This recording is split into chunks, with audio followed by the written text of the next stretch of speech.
الحمد لله وحده والصلاة والسلام على من لا نبي بعده أما بعد فأعوذ بالله من الشيطان الرجيم بسم الله الرحمن الرحيم ألم نشرح لك صدرك ووضعنا عنك وزرك الذي أنقض ظهرك ورفعنا لك ذكرك فإن مع العسر يسرا إن مع العسر يسرا فإذا فرغت فانصب وإلى ربك فارغب صدق الله العلي العظيم وصدق رسوله النبي الكريم ونحن على ذلك من الشاهدين والشاكرين اللهم ألهمنا رشدنا وأعذنا من شرور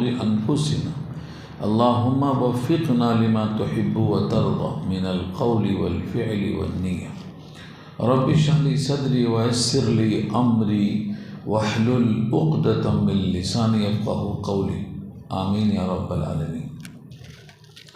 محترم حضرات، معزز سامعین، میری بھائیوں، بزرگوں اور دوستوں، سورۃ الانشراح سورت کا نام ہے۔ یہ سورت مکی ہے، 8 آیتوں پر مشتمل ہے۔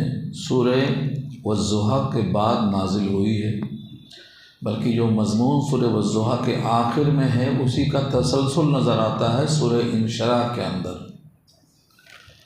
اللہ تعالیٰ نے نبی صلی اللہ علیہ وسلم کے لیے کئی انعامات رکھے ہیں اس دنیا ہی میں، جس میں سے یہاں پر کئی چیزوں کا ذکر کیا گیا ہے۔ قرآن کریم کی اس آیت میں اللہ نے ان احسانات کا ذکر کیا ہے جو پہلے ہو چکے ہیں، صرف یاد دلانا مقصد ہے۔ جیسے شرح صدر، شرح صدر کے کئی معنی آتے ہیں۔ پہلی آیت میں کہا گیا ہے الم نشرح لک صدرک، کیا ہم نے نہیں کھول دیا آپ کا سینہ۔ لکا جو لفظ ہے، کہیں اس میں لکا آئے گا، کہیں عنقا آئے گا۔ یہ عربی زبان میں صلہ کہلاتا ہے، ایڈورب کہلاتا ہے۔ اس کے بڑے فوائد ہیں اور معنی اس سے بدل جاتے ہیں۔ یہ ورب کے معنی کو بدل دیتا ہے، بالکل 100% بدل دیتا ہے۔ تو اللہ تعالیٰ نے پہلے آیت میں ایک سوال کیا ہے، الم نشرح، کیا ہم نے کھول نہیں دیا۔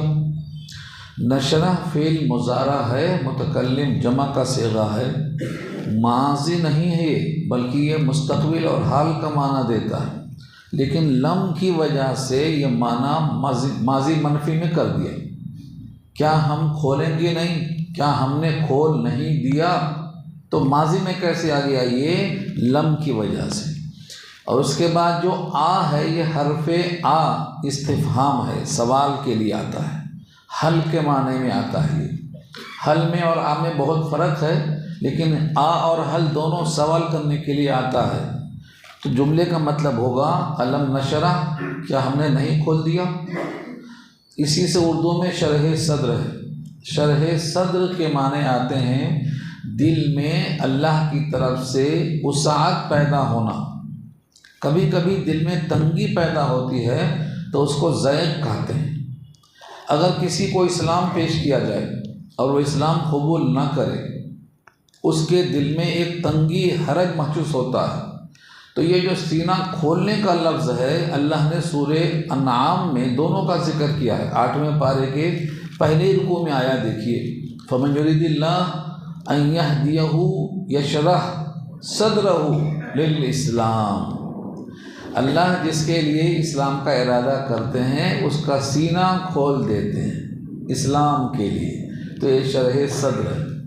اسی آیت میں اگلا ٹکڑا ہے وَمَن يُرِدْ أَن يُضِلَّهُ يَجْعَلْ صَدْرَهُ ضَيِّقًا حَرَجًا، اور جس کے واسطے اللہ تعالیٰ اسلام کا ارادہ نہیں کرتے ہیں، گمراہی کا ارادہ کرتے ہیں، اس کے اسباب الگ ہیں۔ کیوں گمراہی کا ارادہ کرتے ہیں وہ بحث الگ ہے، لیکن جب گمراہی کا ارادہ کرتے ہیں تو اس کے دل میں تنگی پیدا ہو جاتی ہے اور لگتا ہے کہ یہ آسمان پہ اڑنا چاہتا ہے مگر اڑ نہیں سکتا ہے، کانما یصعد فی السماء۔ تو یہ دونوں آیتوں میں شرح صدر اور ضیق صدر کا استعمال ہوا ہے۔ اور دوسرے معنی شرح صدر کے آتے ہیں جب آدمی کو کہیں جانا ہے، بات کرنا ہے، مقابلہ کرنا ہے، مناظرہ کرنا ہے، امتحان دینا ہے، تو جو دل میں گھٹن اور بے چینی ہوتی ہے اس کو ضیق صدر کہتے ہیں، اور اگر وہ انشراح پیدا ہو گیا تو اس کو شرح صدر کہتے ہیں۔ جیسے موسیٰ علیہ السلام کو اللہ نے کہا فرعون کے پاس جاؤ، فرعون کی طرف سے وارنٹ جاری تھا، قتل کا مقدمہ تھا، 8 سال یا 10 سال کے بعد مدین سے لوٹ کے آئے تھے، اب وہ قتل کا مقدمہ باقی ہے، آنے کا جانے کا وہاں دل نہیں چاہتا ہے کہ مقدمہ پھر سے کھل جائے گا، لیکن اللہ نے حکم دیا موسیٰ فرعون کے پاس جاؤ۔ اب جو دل میں انقباض ہو رہا تھا، تنگی آ رہی تھی، اس کو انہوں نے دعا سے اللہ کے سامنے پیش کیا، رب اشرح لی صدری، اے میرے رب میرا سینہ کھول دے۔ تو یہاں جو شرح صدر ہے وہ گھٹن کو دور کرنا مراد ہے، خوف کو دور کرنا مراد ہے، کسی قسم سے جو حرج محسوس ہو رہا ہے، ہچکچاہٹ ہو رہی جانے میں، یہ بھی شرح صدر ہے۔ رب اشرح لی صدری ویسر لی امری واحلل عقدۃ من لسانی یفقہوا قولی، یہ موسیٰ کی دعا اسی موقع پر ہے اور اللہ نے سینہ کھول دیا۔ اور تیسرا جو لفظ آتا ہے شرح صدر کا، جیسے حضور پاک کو معراج سے عین پہلے سینہ چاک کیا گیا، 6 سال کی عمر میں بھی سینہ چاک کیا گیا، ایسے 2 دفعہ درمیان میں بھی سینہ چاک کیا گیا، واقعی سینے کو چیرا گیا، زمزم کے پانی سے دھویا گیا، حزم من الشیطان، جو انسان کی خواہشیں ہوتی ہیں ان تمام کو دھل کر نکالا گیا، یا یوں کہا جائے معراج میں عرش پہ جانے کے لائق بنایا جائے، یا اللہ تعالیٰ کی دید کے قابل بنایا جائے۔ کئی چیزیں لوگوں نے لکھی ہیں، شارحین نے لکھی ہیں۔ تو یہ شرح صدر حقیقتاً سینے کو چاک کیا گیا، دل کو باہر نکالا گیا، تشت میں رکھا گیا، زمزم سے دھویا گیا، یہ بھی شرح صدر مراد ہے۔ چوتھا ایک آیا ہے کہ سورہ ہود میں اللہ نے حکم دیا نبی کو فاستقم کما امرت، جیسا حکم دیا گیا ہے ویسا سیدھے کھڑے ہو جاؤ اللہ کے کام کے لیے، فاستقم کما امرت۔ تو جیسا حکم دیا گیا ویسا، یعنی مطلوبہ مقدار میں، مطلوبہ شوق میں، مطلوبہ کوشش میں، مقبولہ کیفیت میں، تو یہ حضور پاک کے لیے بہت زیادہ مشکل تھا۔ آپ سے پوچھا گیا کہ سب سے زیادہ مشکل کون سے حکم کی تعمیل تھی، تو آپ فرماتے تھے شیبتنی ہود، سورہ ہود نے مجھے بوڑھا کر دیا۔ سورہ ہود کی کون سی آیت ہے جس نے بوڑھا کر دیا؟ تو یہی آیت تھی وہ فاستقم کما امرت، یعنی حکم کے مطابق کھڑے ہو۔ آج ہم میں کون ہے جو یہ کہہ سکتا ہو کہ خدا کے حکم کے مطابق ہم کھڑے ہیں، یا بیٹھے ہیں، یا لیٹے ہیں، یا کھاتے ہیں، یا پیتے ہیں؟ ہمارا ہر کام خدا کے حکم کے عین مطابق ہے، کون بول سکتا ہے یہ؟ اور ہم اگر نہ بولیں تب بھی ہم کو احساس نہیں ہے، ہم نہ کریں تب بھی ہم کو احساس نہیں ہے، غلط کریں تب بھی ہم کو احساس نہیں ہے، لیکن وہ تو نبی تھے، ان کو تو فکر ہو گئی تھی کہ ہم اللہ کی مرضی کے مطابق اگر نہیں کھڑے ہوں گے تو نافرمانی ہوگی اور آپ کے دل میں اس پر تنگی محسوس ہوگی۔ یہ چاروں چیزیں لکھی ہیں شارحین نے۔ اب لفظوں کو دیکھ لیجیے آپ، الم نشرح، کیا ہم نے نہیں کھول دیا؟ لکا، آپ کے لیے۔ یہ لکا کیوں آیا؟ شرح صدر جس کا ہوگا اس کے لیے ہوگا، تو یہ شرح صدر حضور کے لیے ہے، اس واسطے لکا استعمال ہوا ہے۔ الم نشرح لکا، کیا ہم نے آپ کے لیے آپ کا سینہ نہیں کھول دیا؟ تو صدرک، صدر سے مراد سینہ کا حصہ ہے، اور یہ حقیقت میں کھولا گیا، چاک کیا گیا، پھر اس کو سلا گیا، رفو کیا گیا، دھلائی بھی ہوئی، 1 نہیں 4 دفعہ ہوئی۔ تو یہ سینہ ہم نے آپ کے لیے کھول دیا۔ اس کا تعلق دیکھا جائے تو پیچھے والضحیٰ سے آیا ہے، الم یجدک یتیما فآویٰ، وہاں سے تعلق ہے اس کا۔ ہم نے آپ کو یتیم پایا تھا تو ٹھکانہ دیا تھا، یہ اسی پر اس کا تسلسل ہے۔ اسی لیے سورہ والضحیٰ کے فوراً بعد نازل ہوئی ہے کہ ہم یتیم کو ٹھکانہ دے سکتے ہیں، تو پھر نبوت دینے کے بعد بے سہارا کیسے چھوڑ سکتے ہیں؟ لوگوں نے غلط کہا کہ اللہ نے آپ کو چھوڑ دیا، ما ودعک ربک، اسی کا جواب ہے۔ اب یہاں سے دوسرا لفظ آتا ہے وَوَضَعْنَا عَنْكَ وِزْرَكَ۔ وزر کے معنی بوجھ کے آتے ہیں، اسی وزر سے وزیر بنتا ہے۔ اردو میں وزیر کہتے ہیں جو بادشاہ کا بوجھ اٹھائے۔ آج کل بھی ایک آدمی اکیلے پورا کام نہیں سنبھال سکتا ہے تو اس کے وزیر ہوتے ہیں۔ وزیر کا کام یہ ہے کہ بادشاہ کے بوجھ کو بٹائے، یہی وزیر اسی وزر سے بنا ہے۔ وزر کے معنی بوجھ کے آتے ہیں۔ اسی سے قرآن کریم کی دوسری آیت میں آیا ہے کہ قیامت میں کوئی کسی کا بوجھ نہیں اٹھائے گا، اپنا اپنا بوجھ خود اٹھانا پڑے گا۔ وَلَا تَزِرُ وَازِرَةٌ وِزْرَ أُخْرَى، کوئی دوسرا کسی کا بوجھ نہیں اٹھائے گا۔ باپ کا بوجھ بیٹا نہیں اٹھائے گا، بھائی نہیں اٹھائے گا، بیوی نہیں اٹھائے گی۔ وَلَا تَزِرُ وَازِرَةٌ وِزْرَ أُخْرَى، تو وزیر بوجھ اٹھانے والا، وزر کے معنی بوجھ کے آتے ہیں۔ وزر کا آپ کا بوجھ۔ وضع کے معنی اتار کے رکھ دینا۔ جب بھی وضع آئے گا تو ان آئے گا، اور کاف تو حضور مخاطب ہیں۔ ان کا آپ سے آپ کا بوجھ ہم نے کیا نہیں اتار دیا، یہ بھی علم کے ساتھ عطف کیا گیا ہے، یعنی ہم نے آپ کا بوجھ اتار دیا۔ کون سا بوجھ تھا یہ؟ شارحین نے اس پر کئی باتیں کہی۔ سب سے بڑا بوجھ یہ تھا کہ میں اکیلا اس مشرکانہ ماحول میں اللہ کے دین کو کیسے غالب کروں، کیونکہ اللہ نے حکم دیا ہے هو الذی ارسل رسولہ بالہدی ودین الحق لیظہرہ علی الدین کلہ۔ تو لیظہرہ علی الدین کلہ کا مطلب تمام موجودہ دین پر دین اسلام کو کیسے غالب کروں، یہ اللہ کا حکم تھا۔ یہ بہت بڑا بوجھ تھا، اکیلے تھے، بالکل اکیلے۔ اللہ نے خود فرمایا ہے کہ آپ بالکل اکیلے تھے، آپ کے ساتھ دھیرے دھیرے لوگ جڑتے گئے۔ خدیجہ جڑ گئیں، ابو بکر صدیق جڑ گئے، حضرت علی جڑ گئے، 313 ہوئے بدر تک۔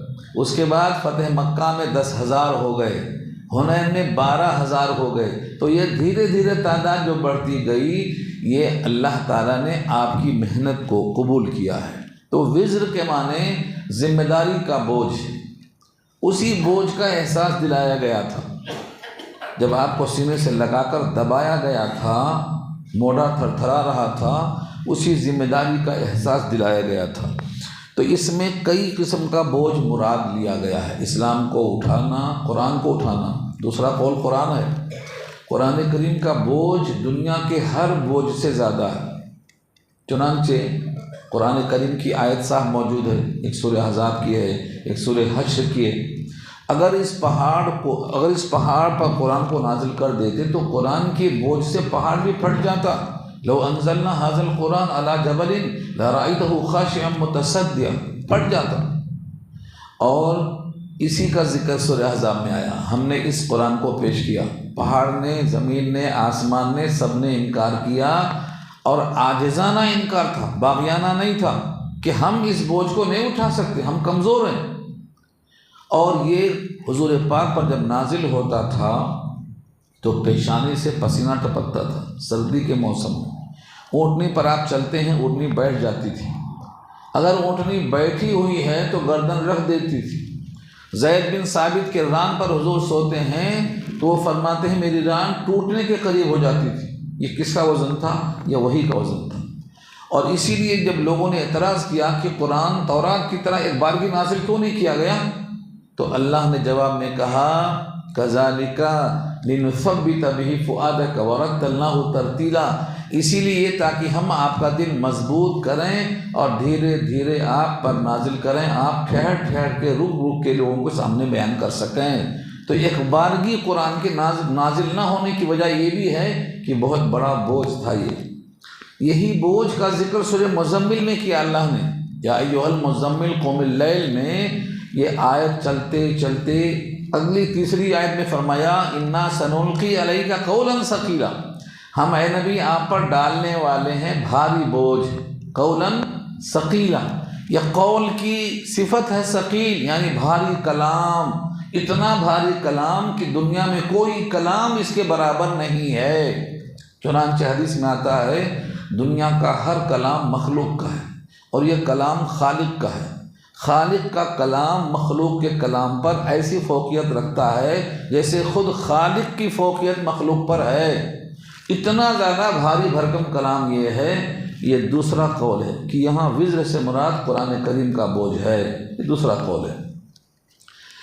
تیسرا لکھا ہے پورے مکے والوں نے آپ کا مقاطعہ کیا، بائیکاٹ کیا، اپنے بیگانے ہو گئے۔ کسی نے آپ کا احسان ماننے کے بجائے آپ کو تکلیفیں دینا شروع کیا۔ اپنے لوگوں نے، چچا نے پتھراؤ کیا۔ ایسے ایسے لوگ پتھراؤ کرتے تھے جن سے امید نہیں تھی قرابت داری کی وجہ سے۔ اسی لیے 25واں پارہ میں ایک آیت آئی ہے، میں تم سے نبوت کا مقام نہیں دے پا رہے ہو، نہیں مانگتا میں، لیکن کم سے کم قرابت داری کا تو حق ادا کر دو۔ الا القرابۃ الا المودۃ بالقربہ، قرآن کے الفاظ ہیں الا المودۃ فی القربہ، قرابت داری کا تو لحاظ کرو، میں تمہارے خاندان کا چشم و چراغ ہوں، تم نبوت کا مقام نہیں قبول کرتے ہو تو کم سے کم خاندانی شرافت کا تو قبول کر لو۔ یہ بھی آپ کے اوپر بوجھ تھا کہ دنیا مخالف ہو گئی تو قرآن کا بوجھ ہے، دنیا کی بائیکاٹ اور مخالفت کا بوجھ ہے، اسلام کو تمام دینوں پر غالب کرنے کا بوجھ ہے۔ یہ سب میں اقوال نقل کرتا ہوں فقہا کی، اس کے علاوہ اور بھی رائے ہیں۔ تو ان تمام رائیوں کا حاصل کیا نکلا؟ وَوَزَعْنَا عَنْكَ وِزْرَكَ، اور ہم نے اتار دیا۔ وضع کے معنی رکھنے کے آتے ہیں، لیکن وضع کے بعد ان آئے تو آپ سے بوجھ رکھا ہوا اتارنے کے معنی میں آئے گا۔ یہ عربی کا خاص لفظ ہے۔ وضعت الشیء کے معنی رکھنا اور وضع ان کے معنی رکھا ہوا بوجھ اتارنا۔ اللہ نے اتارنے کا لفظ ادا کیا ہے، وَوَزَعْنَا عَنْكَ وِزْرَكَ، ہم نے آپ کا بوجھ آپ سے اتار دیا۔ اس کو بھی علم پہ جوڑیں گے، کیا ہم نے آپ کا سینہ آپ کے لیے نہیں کھول دیا، اور کیا ہم نے آپ کا بوجھ آپ سے نہیں اتار دیا؟ یہ علم کا تعلق تینوں جملوں سے آئے گا، ہر جگہ اس کا عطف باقی رہے گا۔ چنانچہ تیسرے الفاظ آ رہے ہیں الذی انقض ظہرک، الذی انقض ظہرک، یہ جو بوجھ کا ذکر ہے جس نے آپ کی کمر کو جھکا دیا تھا۔ انقضا کے معنی ٹوٹنے کے آتے ہیں، انقضا توڑ دیا۔ جب کسی اونٹنی پر اتنا بوجھ ڈالا جائے کہ اس کی کمر لچک جائے، چرچراہٹ کی آواز آئے، اس کو انقضا سے تعبیر کیا گیا ہے۔ یعنی بوجھ زیادہ پڑ جائے، برداشت حد کو پہنچ جائے تو اس کو انقضا ظہرک سے تعبیر کیا جاتا ہے۔ اللہ تعالیٰ نے نبی کے اوپر جو بوجھ ڈالا ہے وہ بوجھ نبی کی کمر کو توڑے ڈال رہا تھا، اللہ نے اس بوجھ کو ہلکا کر دیا۔ کیسے ہلکا کر دیا؟ اس کی کئی شکلیں ہیں۔ اگر فقر و فاقے کی تکلیف کا بوجھ تھا تو اگر پیچھے آ چکا، سورہ والضحیٰ میں آ چکا ہے کہ ہم نے بی بی خدیجہ کے مال کے ذریعے آپ کو غنی کر دیا۔ جو آئل یعنی افلاس کا خوف تھا تو ہم نے نکاح خدیجہ کے ذریعے سے آپ کو غنا بخش دیا، اس لیے وہ خوف زائل ہو گیا۔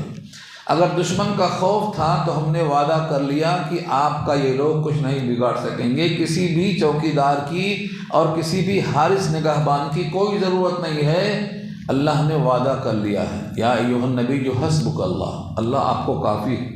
الیس اللہ بکاف عبدہ، کیا اللہ اپنے بندے کو کافی نہیں ہے؟ اس طرح سے اللہ نے وعدہ کر لیا اور یہ واضح اعلان ہو گیا کہ آپ پر اب کوئی بوجھ نہیں۔ چنانچہ ابو طالب صاحب نے کہہ دیا آپ کے مدد کی ضرورت تو تھی، لیکن اگر آپ مدد نہیں کرنا چاہتے ہیں اور یہ شرط لگاتے ہیں کہ توحید سے باز آ جاؤں تو داہنے ہاتھ پر سورج اور بائیں پر چاند رکھ دو، تب بھی میں باز نہیں آؤں گا۔ یہ کیا ہے؟ یہ بے نیازی کہاں سے آئی ہے؟ یہ اللہ نے آپ کو بوجھ اٹھا دیا اور آپ کے دل میں انشراح پیدا کر دیا۔ تو تین چیزیں ہو گئی، شرح صدر اور وضع وزر اور وہ بوجھ جو کمر کو توڑ رہا تھا۔ تیسری چیز ہے وَرَفَعْنَا لَكَ ذِكْرَكَ، رفع یرفع کے معنی اونچا کرنا۔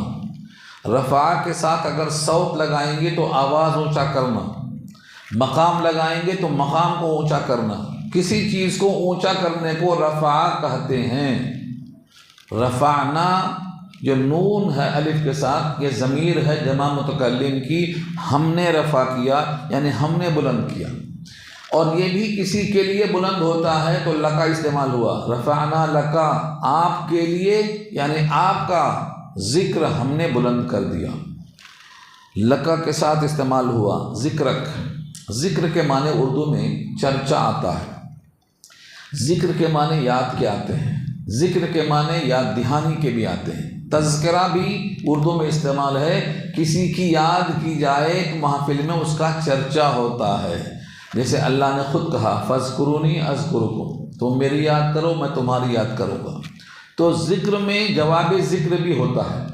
جواب ذکر کا مطلب ہماری کوئی یاد کرتا ہے ہمیں خبر نہیں ہوتی، لیکن جب اللہ کا یاد کرنے والا بندہ اللہ کو یاد کرتا ہے تو اللہ فرماتے ہیں یہ جواب ذکر سن لو، میں تیری یاد کرتا ہوں۔ اگر تو فرش پر میری یاد کرتا ہے تو میں عرش پہ تیری یاد کرتا ہوں، یہ اصول بتا دیا۔ ایسا کوئی بندہ ہو ہی نہیں سکتا ہے کہ وہ اللہ کو یاد کرے اور اللہ اس بندے کو یاد نہ کرے، ہے ہی نہیں۔ ابو عثمان نہدی ایک تابعی ہیں، وہ کہتے تھے جب میرا رب مجھے یاد کرتا ہے تو مجھے معلوم ہو جاتا۔ لوگوں نے کہا آپ کو معلوم ہو جاتا؟ آپ کے رب کا یاد کرنا آپ کو کیسے معلوم ہو جاتا؟ کہا جب میں اللہ کو یاد کرتا ہوں اس آیت کے ساتھ فاذکرونی اذکرکم، تم مجھے یاد کرو میں تمہیں یاد کروں گا، تو میرا دل بولتا ہے کہ اب میرا رب مجھے یاد کر رہا ہے کیونکہ میں اللہ کو یاد کر رہا ہوں۔ وعدہ خلافی تو وہاں آئی نہیں۔ تو جب میں اللہ کو یاد کرتا ہوں تو مجھے یقین آتا ہے کہ میرا رب مجھے یاد کرتا ہے۔ اور یہ جو لفظ ذکر آیا ہے، ذکر کے بارے میں ہمارے استاد کہا کرتے تھے جب متنبی پڑھاتے تھے، مولانا عبدالخالق مدراسی جو آج محتمم ہیں دارالعلوم دیوبند کے، نئے محتمم ہیں، اس وقت نوجوان تھے اب تو ضعیف ہو گئے ہیں، تو فرماتے تھے اگر کوئی کہے کہ مجھے تیری یاد آئی تو ترجمہ صحیح ہے، لیکن اگر کہے تجھ کو میں نے یاد کیا تو ترجمہ صحیح نہیں ہے۔ یعنی یاد حقیقی یاد وہ ہے جو یاد آئے بتکلف یاد کرنا نہیں، اللہ کی یاد آنا چاہیے، کیونکہ اللہ کے اتنے احسانات ہیں کہ ہم گن بھی نہیں سکتے ہیں۔ تو میں اللہ کو یاد کیا ہوں نہیں، اللہ کی مجھے یاد آتی ہے۔ کھانا سوچتا ہوں، کپڑا سوچتا ہوں، ماں باپ کی محبت سوچتا ہوں، دنیا کی تمام آرائشوں کو دیکھتا ہوں تو مجھے اللہ کی یاد آتی ہے، یاد کرتا ہوں نہیں، یاد آتی ہے۔ ذکرت کی، مجھے تیری یاد آئی، یوں فرمایا کرتے تھے۔ تجھے میں نے یاد کیا، یہ تکلف ہے، تیری مجھے یاد آئی۔ تو ذکر کے معنی یاد کے بھی آتے ہیں، تذکرے کی باتیں ہیں۔ اللہ تعالیٰ نے یہاں پر جو کہا ہے یہ ذکر بمعنی چرچا ہے، چرچا، جسے قرآن میں استعمال کیا اللہ تعالیٰ نے، وَإِنَّهُ لَذِكْرٌ لَكَ وَلِقَوْمِكَ، سورہ زخرف کی آیت میں استعمال کیا ہے وَإِنَّهُ لَذِكْرٌ لَكَ وَلِقَوْمِكَ، یہ قرآن جو ہے یہ چرچا ہے تیری قوم کے لیے، وَإِنَّهُ لَذِكْرٌ لَكَ وَلِقَوْمِكَ، پورے قوم قریش کو اٹھا دیا اللہ نے اس قرآن کی برکت سے۔ قرآن کے ذریعے سے آپ کا چرچا ہوتا ہے، تو جب قرآن کریم کا چرچا ہوگا تو قرآن کے ضمن میں صاحب قرآن کا بھی چرچا ہوگا۔ یہ ہے رفع ذکر کی شکل یہ ہے۔ اور اذانوں میں، نمازوں میں اور تشہد جیسے کلموں میں، عیدین میں، تکبیرات میں، جہاں جہاں اللہ کا ذکر ہوگا ساتھ میں اللہ کے رسول کا بھی ذکر ہوگا۔ آپ نے کبھی دیکھا ہوگا جتنی دعائیں ہم اللہ سے کرتے ہیں ان دعاؤں کے اول آخر درود شریف کیوں ہے؟ کیونکہ درود شریف اس کو اوپر لے جاتا ہے۔ اللہ کی طرف سے یہ وعدہ ہے درود میرے پاس پیش ہوگا، تمہارا صلاۃ میرے پاس پیش ہوگا، اول بھی صلاۃ آخر میں بھی صلاۃ، اور درمیان میں تمہاری دعا ہے تو میری یعنی اللہ کی شان یہ نہیں ہے کہ وہ اول آخر لے کے بیچ کا چھوڑ دے، بیچ کو رد کر دے۔ وہ درود دونوں طرف ہونے کی برکت سے تمہاری بھی بیچ کی بات قبول ہو جانے کا امکان غالب ہوتا ہے۔ اس لیے لفظ ذکر استعمال کیا اللہ نے کہ اللہ نے وعدہ کیا ہم آپ کا ذکر اونچا کر دیں گے۔ یہاں تک کہ یہ ذکر دنیا سے آگے بڑھ کر برزخ سے گزرتے ہوئے میدان محشر میں بھی سب سے اونچا ذکر ہوگا، جس کا ذکر ہم نے کیا ہے اور آگے پھر انشاءاللہ والضحیٰ میں آئے گا، مقام محمود کی شکل میں۔ مقام محمود کو شفاعت کبریٰ بھی کہتے ہیں، جہاں اللہ کے پاس حساب شروع کیا جائے۔ یہ گزارش لے کر کوئی نبی نہیں جائے گا، آدم سے لے کر آخری دم تک کوئی نبی اللہ کے پاس جائے گا نہیں کہ آپ حساب کتاب شروع کر دیجیے۔ ہر نبی کو یاد آئے گا کہ مجھ سے سوال نہ ہو جائے، آدم کو یاد آئے گا مجھ سے سوال نہ ہو جائے، پھل کیوں کھایا تھا، حالانکہ معاف ہو گیا لیکن جلال ہے، غصے کا وقت ہے، اس لیے سامنے نہیں جائیں گے۔ حضرت نوح نہیں جائیں گے، حضرت ابراہیم نہیں جائیں گے، حضرت موسیٰ نہیں جائیں گے، حضرت عیسیٰ نہیں جائیں گے۔ سب کا نام لے کر بخاری میں ایک لمبی حدیث ہے مقام شفاعت کبریٰ کے بیان میں، صرف سید الانبیاء جائیں گے اور سجدے میں گر جائیں گے، اور سجدے میں وہ دعا کریں گے، تعریف کریں گے، دنیا میں کسی کی زبان پر قیامت کے دن تک نہیں آیا ہوگا۔ وہ تعریف اللہ کے نبی کو اللہ عطا فرمائیں گے۔ وہ نبی سجدے کی حالت میں جب اللہ کی تعریف کریں گے تو اللہ کی رحمت جوش میں آ جائے گی، اور آپ کا یہ سجدہ اور دعائے رحمت دونوں قبول ہوگی، اور حکم ہوگا ارفع راسک سل تعطک، سر کو اٹھاؤ سوال کرو عطا کیا جائے گا۔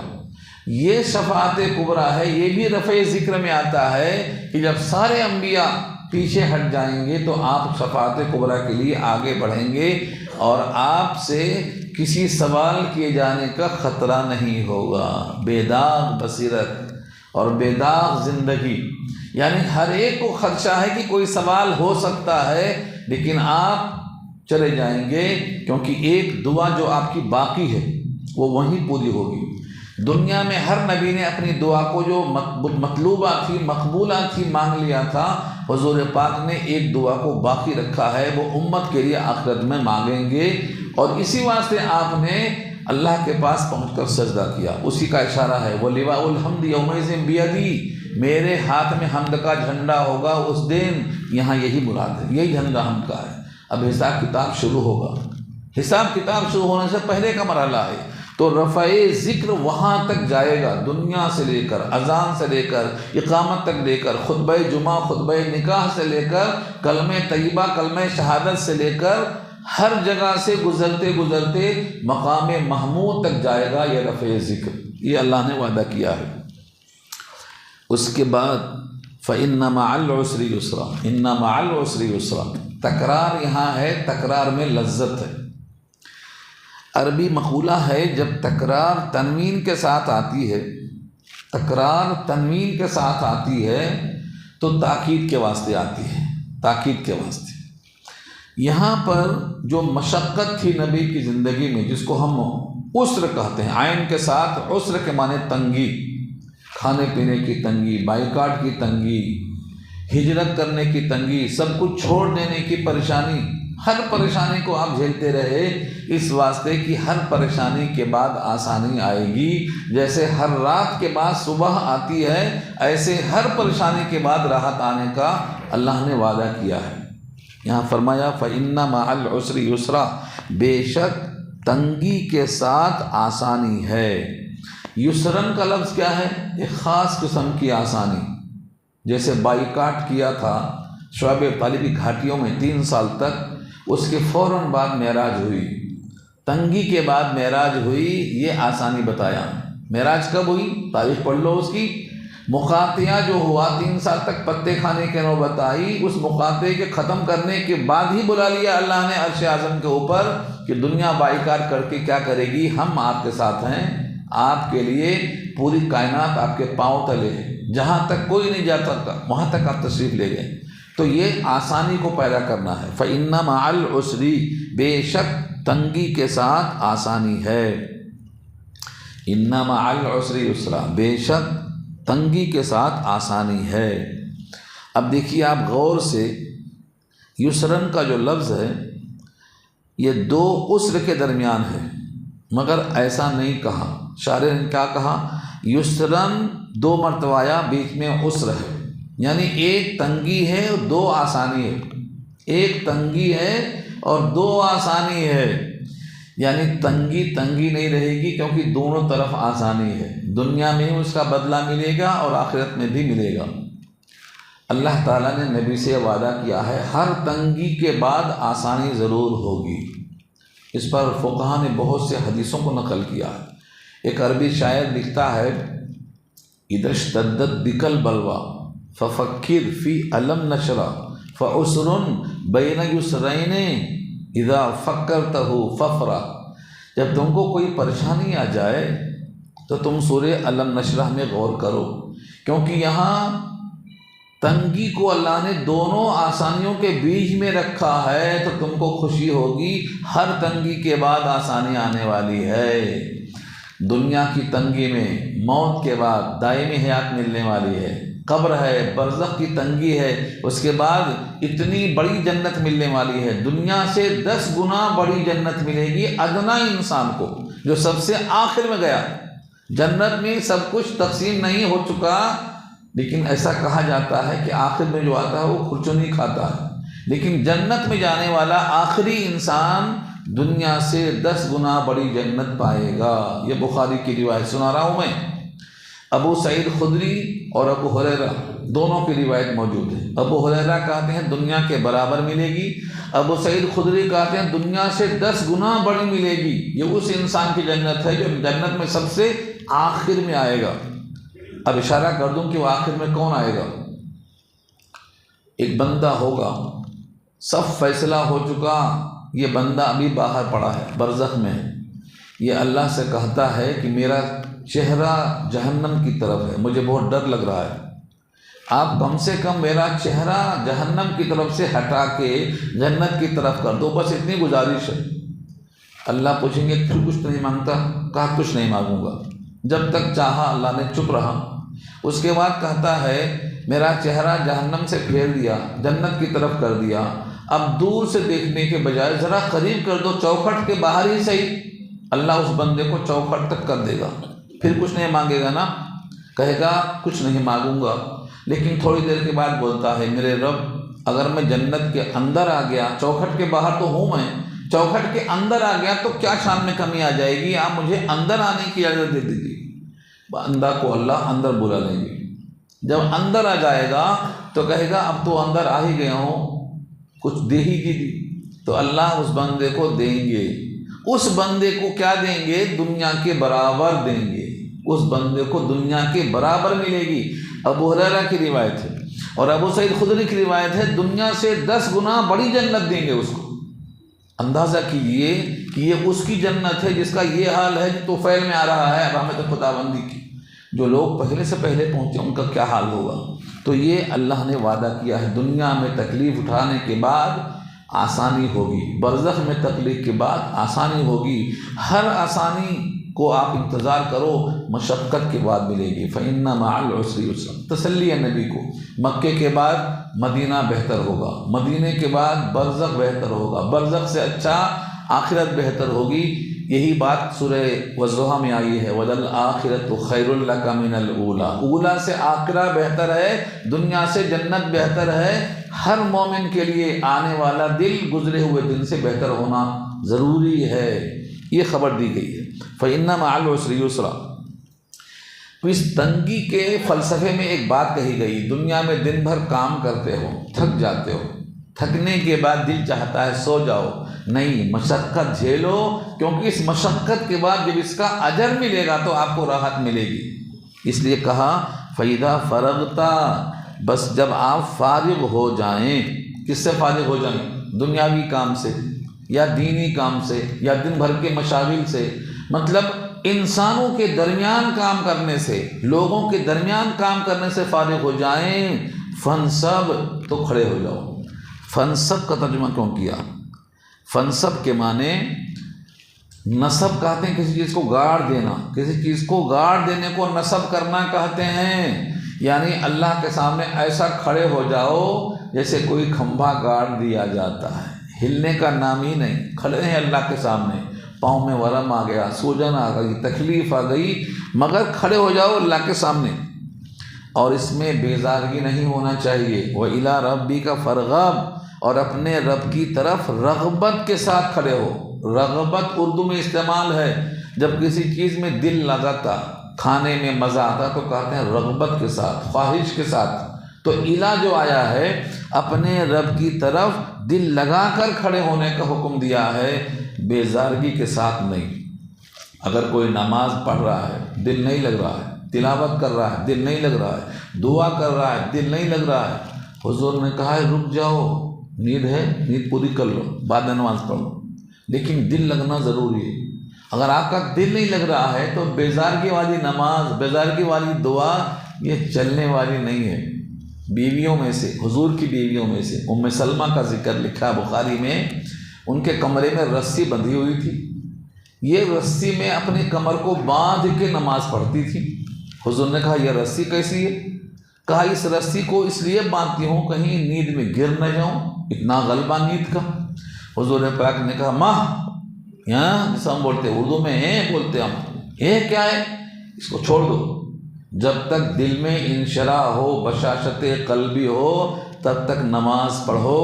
جب یہ دل پر بوجھ بن جائے تو نماز مت پڑھو، سو جایا کرو۔ ام سلمہ کو حضور نے منع کر دیا۔ تو رغبت ضروری ہے، شوق ضروری ہے۔ ہم کثرت عمل کی فکر کرتے ہیں مگر نبی نے حسن عمل کی تفسیر فرمایا۔ ہمارے پاس کثرت عمل کیا ہے؟ 20 رکعت پڑھیں گے، 30 پارے پڑھیں گے، 2 ختم قرآن کریں گے، یہ کثرت عمل ہے۔ حضور نے کیا کہا؟ آپ 2 رکعت پڑھو لیکن وہ 2 رکعت عمدہ پڑھو، یعنی قیام لمبا ہو، رکوع کمبا ہو، دل لگا ہو، دل نماز میں اللہ کی طرف لگا ہو، وہ 2 رکعت نماز۔ ایک صحابی نے حضور کی 2 رکعت نماز کو یاد کیا تو رونے لگے کہ عثمان منی کے میدان میں جو 4 رکعت پڑھتے ہیں، مجھے حضور کی 2 رکعت اس سے زیادہ پسند ہے، زیادہ پسند ہے حضور کی 2 رکعت۔ ایک لمبی بحث حج کے بیان میں ہے کہ وہاں 2 رکعت ہی پڑھنا چاہیے مگر عثمان 4 پڑھتے ہیں، وہ ایک مسئلہ ہے۔ تو حضور پاک کی جو نماز ہوتی تھی اس میں ہم لوگ حسن عمل تلاش نہیں کر رہے ہیں۔ آخری بات عرض کر رہا ہوں حسن عمل پہ، ایک حدیث جو ہمارے پاس بہت مشہور ہے، 8 رکعت پڑھنے والے اسی حدیث کا سہارا لیتے ہیں۔ 8 رکعت تراویح پڑھنے والے اسی حدیث کا سہارا لیتے ہیں مگر وہ پوری حدیث نہیں مانتے، پوری حدیث نہیں مانتے، اس میں سے مطلب کی لے لیتے ہیں۔ ایک حدیث ہے بخاری میں، حضور پاک نے 8 رکعت پڑھا اور 3 رکعت پڑھا۔ اس 8 رکعت کو تہجد کی مانتے ہم، مگر یہ تراویح کی مانتے ہیں۔ اس 8 رکعت میں یہ ہے کہ حضور نے 4 رکعت سے پڑھا، 2 رکعت سے نہیں پڑھا۔ اگر وہ حدیث پوری ماننا ہے تو 4 رکعت سے، ایک سلام سے 4 رکعتیں پڑھنا۔ ہم ایک سلام سے 2 رکعت پڑھتے نا، اس میں 4 رکعتوں کا ذکر ہے، مگر یہ 4 رکعتوں سے نہیں پڑھتے، ایک سلام سے 2 رکعت پڑھتے۔ ایک سلام سے 4 رکعت پڑھو تو حضور کی نماز ہوگی۔ دوسری بات، اسی حدیث میں لکھا ہے کہ آپ 4 رکعت جو پڑھتے تھے ایک سلام سے، اتنا لمبا قیام ہوتا تھا کہ پوچھو مت طول کا، اتنا لمبا رکوع ہوتا تھا کہ پوچھو مت ان کے طول کا، اتنا لمبا سجدہ ہوتا تھا کہ اس سجدے کے بارے میں بی بی عائشہ کہتی ہیں مجھے لگتا تھا جان نکل گئی، تلوے میں ہاتھ لگاتی تاکہ معلوم ہو زندہ ہیں نہیں ہیں، آپ پاؤں ہلاتے تو معلوم ہوتا جان باقی ہے، اتنا لمبا رکوع قیام سجدہ ہوتا تھا۔ تو یہ جلدی والے 8 رکعت والے، کیا ان کا لمبا قیام ہوتا ہے، لمبا رکوع ہوتا ہے، لمبا سجدہ ہوتا ہے؟ نہیں ہوتا۔ اور یہ نماز رات کے آخری حصے میں ہوتی تھی، شروع حصے میں نہیں ہوتی۔ اور یہ نماز حضور گھر میں پڑھتے تھے، مسجد میں نہیں پڑھتے تھے۔ یہ سب اس حدیث کی مخالفت کر رہے ہیں۔ 8 رکعت لے لیا کام کی، باقی سب چھوڑ دیا، سب چھوڑ دیا۔ تو حضور کی نماز میں حسن عمل تھا، ہم نے کثرت عمل کو لے لیا، حسن عمل کو چھوڑ دیا۔ یہ مطلوب ہے۔ وَإِلَىٰ رَبِّكَ فَارْغَب کا مطلب اپنے رب کی طرف راغب ہو جاؤ، یعنی شوق کے ساتھ پڑھو۔ کتنا شوق ہو کہ حضور پاک نے فرمایا میری آنکھوں کی ٹھنڈک نماز میں رکھ دی گئی ہے، نماز میں آنکھوں کی ٹھنڈک ہے۔ اب سوچو کتنی محبوب ہے نماز آپ کے لیے۔ اس لیے صرف نماز دکھاوے کی نہیں چاہیے بلکہ رغبت اور شوق کے ساتھ پڑھنا چاہیے تاکہ اللہ کی طرف توجہ ہماری کامل ہو، پھر اللہ بھی ہم پر متوجہ ہو اور ہماری توبہ کو قبول کر لے۔ بات ختم ہو گئی، کوئی سوال کرنا ہے تو آپ کر سکتے ہیں۔ تہجد میں حضور 8 رکعت 4 رکعت 4 رکعت سے پڑھتے تھے. ہم 2 رکعت پڑھ سکتے ہیں؟ نہیں، یہ حدیث پہ نہیں پڑھ سکتے، دوسری حدیث سے پڑھ سکتے ہیں. میں نے اس کا ذکر کیا کہ اس میں طول قیام تھا. 8 رکعت والے طویل قیام کیوں نہیں کرتے؟ حدیث اگر لینا ہے تو پوری لینا. دو بھی پڑھ سکتے ہیں. جی ہاں، صلاۃ اللیل مثنا مثنا، رات کی نماز 2 رکعت ہے. یہ ہمارے پاس حدیث پر عمل ہوتا ہے. یہ حضور کی نماز جو ہے یہ تہجد کی نماز ہے، یہ حضور کے لیے خاص تھی. جی، آسانی کے لیے امت کے واسطے 2 رکعت کا ذکر ہے. جی،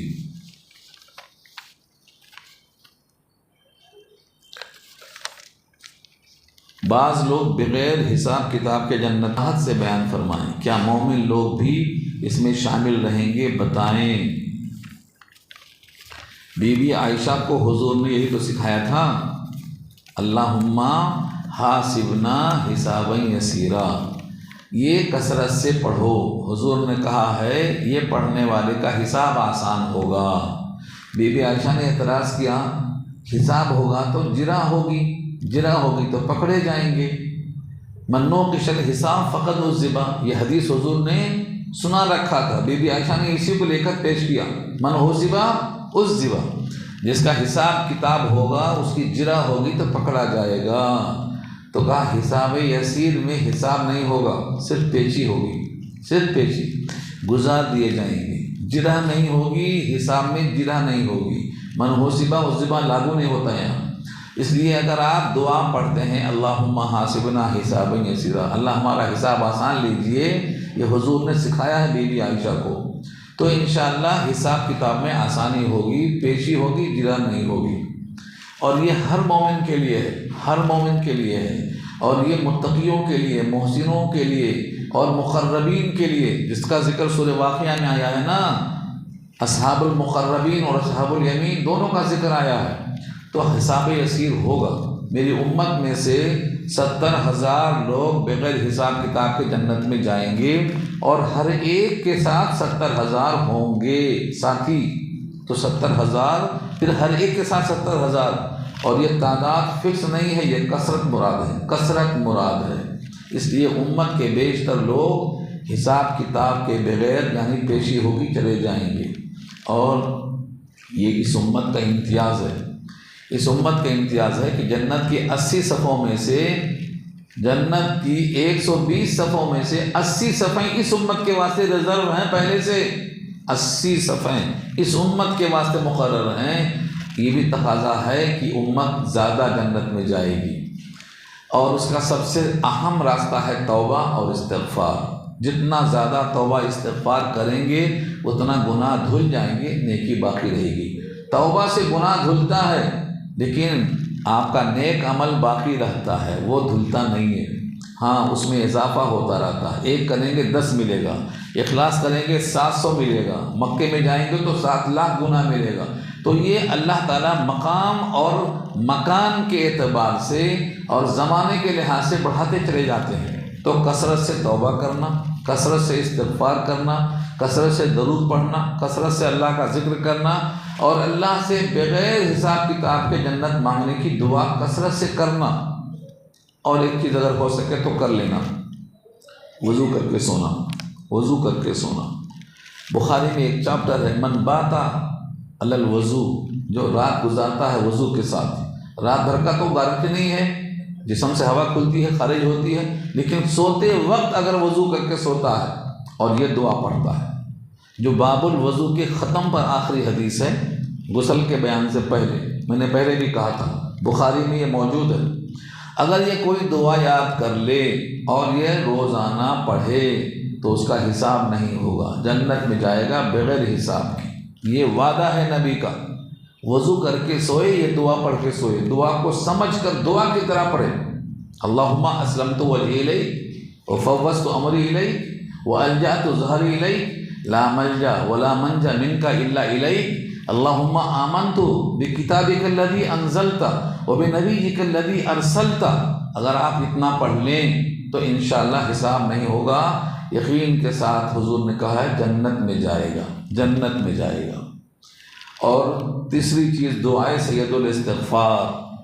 دعائے سید الاستغفار، صبح پڑھے گا دن میں موت آئی، شام میں پڑھے گا رات میں موت آئی، حساب نہیں ہوگا، جنت میں جائے گا۔ مگر یہ توفیق اسی کو ملے گی جو جنتی ہوگا۔ بقیہ کو توفیق نماز کی نہیں ملتی ہے تو اس کو پڑھنے کی کیا ملے گی؟ اللہ تعالیٰ توفیق اسی کو دیتے ہیں جس کی آخرت بنانے کا فیصلہ کر چکے ہوتے ہیں، جس کا سینہ کھول دیتے ہیں، جس کو ذکر کی توفیق دیتے ہیں۔ اب آپ نے دیکھا نا کتنے لوگ قرآن سننے بیٹھے ہیں یہاں، یہ اللہ کی توفیق ہے۔ کھانا سب کو کھانا ہے، بھوک سب کو لگتی ہے، کتنے لوگ کھانے کو ترجیح دے کر چلے گئے اور کتنے لوگ قرآن کو ترجیح دے کر رک گئے۔ تو یہ ترجیح جو ہوتی ہے نا دینی کاموں کی، یہ اللہ کی توفیق سے ہوتی ہے۔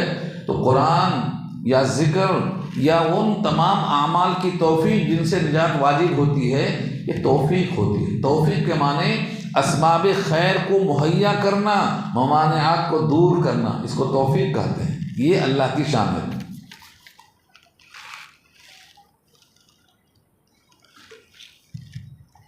اس کے بعد ایک سوال ہے، کیا حضور پاک نے یہ بات کہی ہے کہ بندہ نماز میں جو کچھ سمجھ کر پڑھتا ہے اسے اسی کا ثواب ملے گا؟ یعنی جو حصہ نماز میں درست ہے بغیر سمجھے پڑھا گیا ہے اس کا ثواب نہیں ملے گا، کیا یہ بات درست ہے؟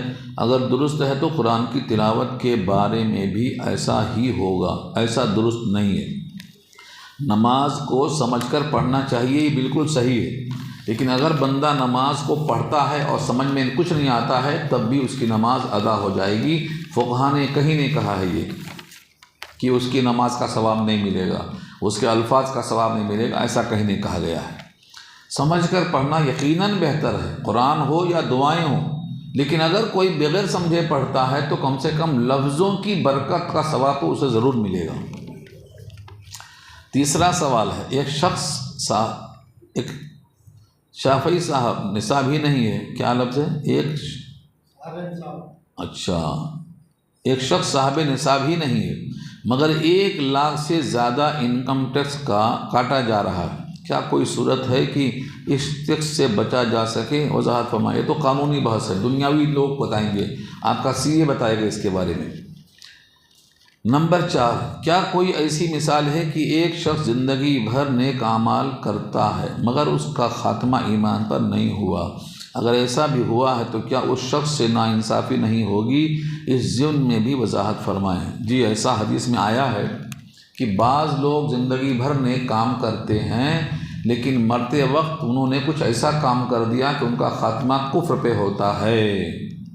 سورہ واللیل آ رہی ہے، ایک سورت کے بعد آ رہی ہے، ابھی تو والضحیٰ آئے گی، اس کے بعد واللیل آئے گی، اس کی تفسیر میں یہ حدیث موجود ہے۔ بندہ نیک عمل کرتے کرتے جنت کے قریب پہنچ جاتا ہے، اتنا قریب کہ اس کے اور جنت کے بیچ میں ایک بارش کا فاصلہ بچتا ہے، لیکن کچھ ایسی حرکت کرتا ہے یا ایسا لکھا ہوا سامنے آتا ہے کہ وہ ایسی غلطی کرتا ہے کہ خاتمہ کفر پہ ہوتا ہے، جہنم میں چلا جاتا ہے، جنت میں نہیں جاتا۔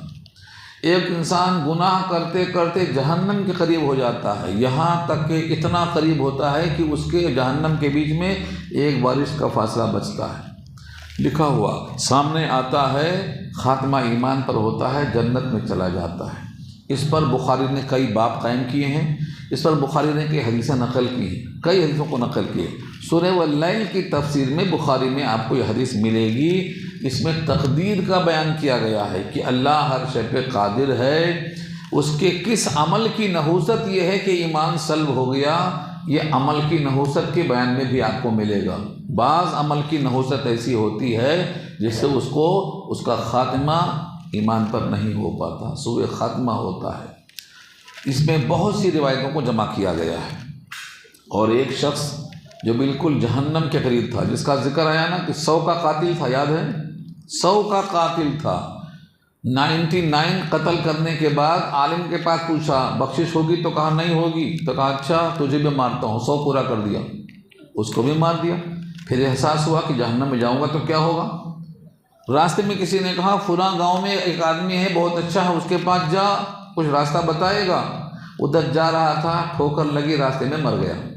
رحمت کے فرشتے آ گئے کہ توبہ کرنے جا رہا تھا، عذاب کے فرشتے آ گئے کہ 100 کا قاتل ہے، دونوں میں خدا کا حکم آیا ناپو، جہاں سے جا رہا تھا یہ زیادہ ہے یا جہاں پہنچنا تھا وہ زیادہ ہے، قریب تھا پہنچنے کے، فیصلہ یہ ہو گیا کہ جنت میں جائے گا یہ۔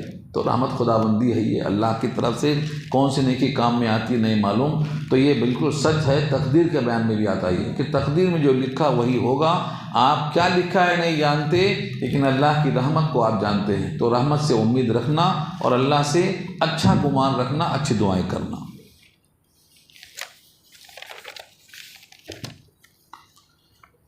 السلام علیکم۔ ایک کیا ہے بھائی؟ ایک ریٹائرڈ اچھا، اردو میں سے آدھا عربی آ گئی، انگریزی۔ میرے 3 بچے ہیں جو شادی کی عمر کے ہیں، میرے یہاں کچھ زیور ہے، میں ان کو فی کس 5 تولہ کے حساب سے دے دیا، کیا یہ زیور پر زکوٰۃ واجب ہے؟ برائے مہربانی خلاصہ فرمائے۔ دیکھیے، اگر کسی انسان کے پاس ملکیت میں 7.5 تولہ سونا ہے یا 52.5 تولہ چاندی ہے، یا دونوں تھوڑا تھوڑا ہے کہ ملائے تو ایک نصاب بن سکتا ہے، تو اس پر زکوٰۃ واجب ہوگی۔ لیکن اگر اس نے تقسیم کر کے سب کو دیا، 3 کو دیا، 1 کو دیا، اس سے کوئی مطلب نہیں، جن کو دیا ان کے پاس 7.5 تولہ سے کم ہے تو زکوٰۃ واجب نہیں ہوگی۔ اگر ہر ایک کے پاس 7.5 تولہ ہے تو زکوٰۃ واجب ہوگی، یہ خلاصہ ہے۔ 5 تولہ 6 تولہ میں زکوٰۃ واجب نہیں ہوتی۔ جی، انکم ٹیکس کے بارے میں آپ جو سوال کر رہے تھے اس کے بارے میں، اگر فرض کیجیے جائیداد اتنی ہے کہ انکم ٹیکس کے پیسوں سے زیادہ یہ نکلتا ہے، زکوٰۃ نکلتی ہے، تو اس میں سے وہ انکم ٹیکس کی رقم منا کر سکتے ہیں؟ نہیں کر سکتے۔ شریعت میں جو زکوٰۃ ہے یہ اللہ کی طرف سے عبادت کے طور پر فرض ہے، اور جو انسان مانگتا ہے یہ بطور عبادت کے نہیں ہے، بطور قانون اور ضابطے کے ہے۔ اس لیے اگر آپ سے کوئی کہے کہ مجھے ٹیچر نے 100 مرتبہ اٹھا بیٹھک کرا دیا، نماز میری فرض معاف ہو گئی کیونکہ میں بہت تھک کے آ گیا ہوں، تو ایسا نہیں ہوتا۔ ٹیچر کا اٹھانا بیٹھانا، اسکول کا ماسٹر کا کام ہے، وہ نماز میں رکنا کھڑا ہونا یہ عبادت کے طور پر ہے۔ تو بدنی عبادت اور مالی عبادت کا حکم یکساں ہی ہے۔ جو عبادت خدا کی طرف سے فرض ہے اس کی تلافی کسی دوسرے عمل سے نہیں ہو سکتی، اس کو ویسے پورا کرنا ہے۔ جی، دعا کر لیجیے۔ الحمدللہ رب العالمین، الصلاۃ والسلام علی سید المرسلین، یا حی یا قیوم برحمتک نستغیث، یا رب لک الحمد کما ینبغی لجلال وجہک العظیم، اللہم لا احصی ثناء علیک انت کما اثنیت علی نفسک، اللہم لا مانع لما اعطیت ولا معطی لما منعت ولا ينفع ذا الجد منک الجد، وصلی اللہ تعالی علی خیر خلقہ سیدنا مولانا محمد وآلہ واصحابہ اجمعین برحمتک ارحم الراحمین رب العالمین۔